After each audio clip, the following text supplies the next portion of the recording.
Welcome back नाज़रीन। बात कर रहे हैं कराची में डेंगू और मलेरिया बेकाबू हो चुका है। केसेस के अंदर इजाफा जो है वो देखा जा रहा है, रिपोर्ट किया गया है। कराची समेत सूबे भर में अगर बात की जाए तो रवा साल 3,64,000 से ज्यादा अफराद मलेरिया का शिकार हुए, जिसमें से कराची के तमाम अजला को अगर शामिल किया जाए तो रवा साल 8,752 मलेरिया के केसेस रिपोर्ट हुए। एक तरफ हम मलेरिया को डिस्कस करेंगे, दूसरी तरफ डेंगू की बात करेंगे। जो डेंगू के वार हैं वो भी जारी हैं। आज की अगर बात की जाए पिछले 24 घंटों की तो मजीद 13 केसेस रिपोर्ट हो चुके हैं।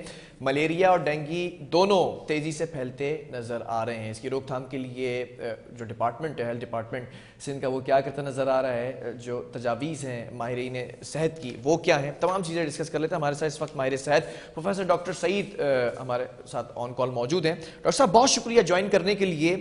हम पहले भी डिस्कस कर चुके हैं डेंगू और मलेरिया के हवाले से। आज भी अगर डेंगू की बात की जाए तो 24 घंटों के अंदर 13 केसेस रिपोर्ट हुए हैं, जबकि मलेरिया के जो आदाद शुमार हैं वो बड़े हैरान कुन है। 8,000 से जायद केसेस कराची के सिर्फ रवां साल रिकॉर्ड किए गए हैं। ये फैल क्यों रहे इतने तेजी से? थैंक यू बिलाल प्रोग्राम में इनवाइट करने का। ये दोनों बीमारियां जो आपने बताई हैं इसका ताल्लुक डायरेक्टली मच्छरों से है। ये मच्छरों के जरिए फैलता है और इसलिए ये ज़्यादा फैल रहे हैं क्योंकि इस वक्त शहर भर में बिलखुसूस और पूरे सूबे में बिलूम बारिशों और पानी के बाद जो मच्छर है अफजाइश पा रहे हैं और कोई मेजर खातिर खा उसकी तदारुक के लिए इकदाम नहीं उठाए गए, जिसकी वजह से मच्छर अफजाइश पा रहे हैं। और जिसमें मखसूस किस्म के जो मच्छर है मलेरिया के लिए एनोफिलिस उसको हम कहते हैं, वो मच्छर मलेरिया फैलाता है जो इसका मेन वजह है। और इसी तरह जो डेंगू है उसका मच्छर वो भी अफजाइश पा रहा है और ये बीमारियां फैल रही हैं। काफ़ी दिनों से बहुत तेज़ी से फैल रहे थे। जिस तरह बरसात के बाद सितंबर अक्टूबर में निस्बतन कमी आई है, लेकिन अभी भी बहुत सारे जो है केसेस इस वक्त मौजूद हैं क्योंकि आसपास आप देखते हैं कि मच्छर मुसलसल जो है हमें सामने नज़र आ रहे हैं और ये बीमारी फैल रही है। सर्दी भी बहुत जल्दी अभी तक नहीं आई है। अदरवाइज यूजुअली ये होता है कि जब सर्दी शुरू हो जाती है तो मच्छरों की जो तादाद है वो कम हो जाती है, जिससे बीमारी निस्बतन कम हो जाती है। लेकिन अब तक मौसम भी बहुत सर्द नहीं हुआ है और कोई इकदाम भी ऐसे नहीं उठाए गए जिसकी वजह से मच्छरों की अफजाइश रुक सके, और यही वजह है कि ये बीमारियां शहर भर में इस वक्त मौजूद हैं। जी डॉक्टर साहब, लेकिन सर्दियां आ चुकी हैं और मौसम तब्दील हो चुका है। डेंगू के केसेस भी हमने देखा था कि जो पिछले साल की निस्बत इस बार ज़्यादा केसेस रिपोर्ट हुए। कहीं ना कहीं फ्यूमिगेशन का भी सिलसिला था, फिर बारिशें भी इस बार ज़्यादा हुई। अभी भी एक जो सिचुएशन है वो क्या अलार्मिंग है? जिस तरह मैंने बताया कि जिसके आदाद शुमार है, जिस तरह रोज़ाना सैकड़ों हज़ारों की तादाद में नंबर थे उससे निस्बतन कम है, लेकिन अभी भी एक बीमारी जो है वो मौजूद है। और जो नंबर्स आपने बताए हैं निस्बतन कम, लेकिन इसको ख़त्म हो जाना चाहिए था और केसेस आने चाहिए, लेकिन मलेरिया ये भी काफ़ी ज़्यादा है। और इसमें स्पेशली इस तरह की जो दिमाग को मुतासर करती है, ब्रेन को बीमारी मलेरिया का, वो काफ़ी ज़्यादा स्पेशली बच्चों में और बड़ों में भी। तो केसेस जितने होंगे उसमें सामने आते चले जाएंगे।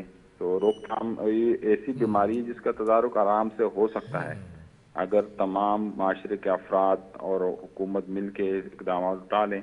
तो ये ऐसी कोई बीमारी नहीं जिसको हम रोक नहीं सकते, लेकिन ये बाकी चैलेंजेस की तरह हम इसको भी काबू नहीं पा रहे, जो कि बहुत बड़ी एक चैलेंज है हमारे लिए।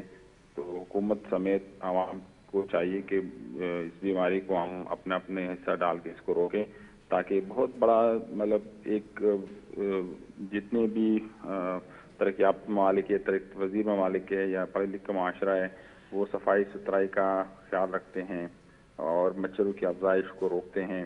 फ्यूमिगेशन होती है, पूरा साल इसकी तैयारी होती है और वो बीमारियां जो है वो जिनको तदारुक मुमकिन है उसको रोका जाता है। लेकिन हमारे अनफॉर्चुनेटली इस तरह की बीमारियां होने दी जा रही, मतलब खुद से सही होंगी तो हो जाएंगी, अदरवाइज हम उसमें कमी की या उसके रोकथाम के लिए बहुत ज़्यादा इकदाम नहीं उठा रहे, जो कि बहुत बड़ा आलमिया है। ٹھیک ہے ڈاکٹر صاحب، یہ بھی بتائیے گا، جو خیال ہے کہ جو ڈینگی کے مریض ہوتے ہیں اگر انہیں کوئی عام مچھر بھی کاٹ لے تو پھر وہ آگے بڑھ سکتا ہے ڈینگی، اگر وہ کسی اور مریض شخص کو کاٹے تو اس میں بھی ڈینگی پھیل سکتا ہے، یہ بھی جو ہے وہ بات سامنے ہے۔ ملیریا کے اندر بھی اس طرح کے کیسز سامنے آئے ہیں کیا؟ نہیں، مخصوص جو مچھر ہے کیونکہ اس کی افزائش کے لیے ضروری ہے کہ وہ مچھر میں یہ وائرس، یہ بیسکلی وائرس کے ذریعے پھیلتا ہے اور مچھر اس وائرس کو لے کے جاتا ہے، اور اس وائرس کا اس مچھر میں پرورش پانا ضروری ہے۔ تو جس طرح میں نے بتایا کہ ملیریا کے لیے اینوفیلز ایک مچھر ہے جو بھی یہ وائرس لے کے جاتا ہے، پلازموڈیم جو لے کے جاتا ہے، اور ڈینگی کے کیس میں جو وائرس ہے وہ ایڈیز مچھر ہے وہ ٹرانسمٹ کرتا ہے۔ تو دونوں کیسز میں مچھر اس کا ذریعہ بنتے ہیں، اور اس کے علاوہ بھی بہت ساری بیماریاں جو مچھروں کے ذریعے پھیلتی ہیں۔ تو اگر ہم صرف مچھروں کو قابو پا لیں اور اس کی تدارک کر لیں تو بیماری قابو میں آ سکتی ہے۔ یہ بہت بڑا اتنا بڑا مسئلہ نہیں ہونا چاہیے، لیکن کیونکہ اس کے لیے ایک بہت بڑا چیلنج کو ہم ایکسیپٹ نہیں کر رہے، جس کی وجہ سے بیماری پھیل رہی ہے۔ ٹھیک ہے، بہت شکریہ پروفیسر ڈاکٹر سعید ہمارے ساتھ موجود تھے۔ ڈینگی اور ملیریا کی کیسز کے اندر اضافہ نوٹ کیا جا رہا ہے، اب دیکھنا یہ ہے کہ جو پریکاشنری میجرز ہیں وہ اٹھائے جاتے ہیں یا نہیں ان کی روک تھام کے لیے۔ بہرحال وقفہ لیں گے، اس کے بعد بات کریں گے۔ ایک بحران اور جو ہے وہ سامنے آ چکا ہے، ادویات کا سنگین بحران ہے، اور جو میڈیکل ڈیوائسز ہیں ان کے لیے جو را مٹیریلز امپورٹ کرایا جاتا ہے اس کے کیا مسائل ہیں، تمام چیزیں ایک بریک کے بعد۔